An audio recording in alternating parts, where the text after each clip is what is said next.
My aunt turned me on to an early record of Donny Hathaway live. And there's a song called Everything is Everything with Willie Weeks on bass.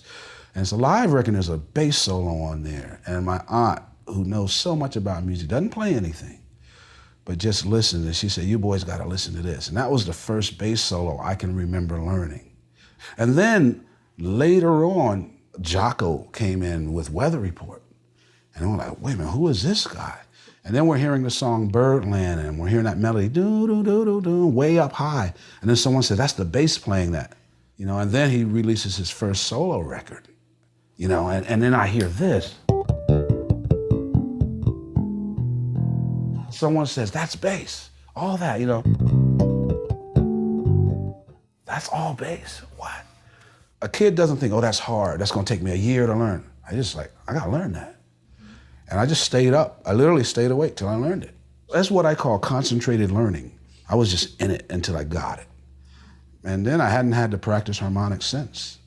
When I heard Stanley Jordan, guitar player who plays tapping wise, same thing.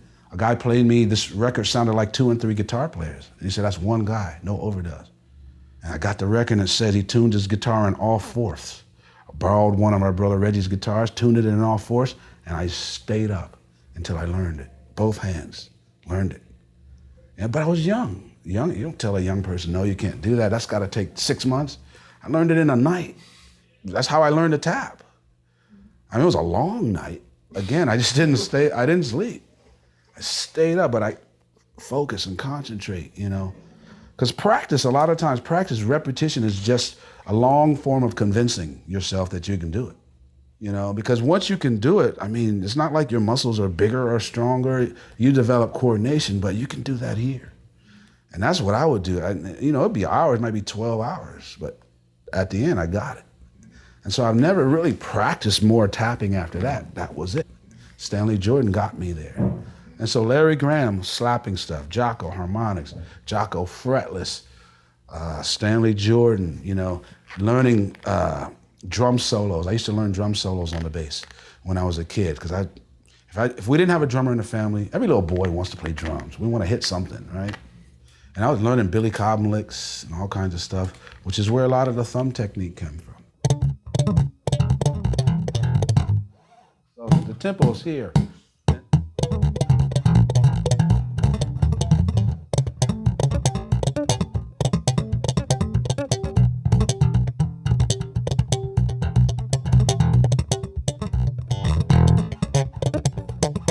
Technique is needed.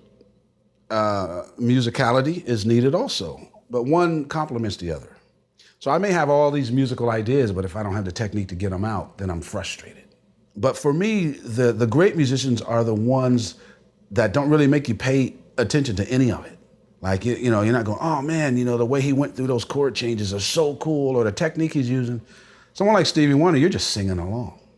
You know, you're just dancing. You're just, you know, to me, that's the best. That's the best. But, you know, there's benefits to all of it. And for me, I want as much as all of it as possible. I want more techniques than I think I'll ever need. I definitely want musicality, and I also want the knowledge to back it all up.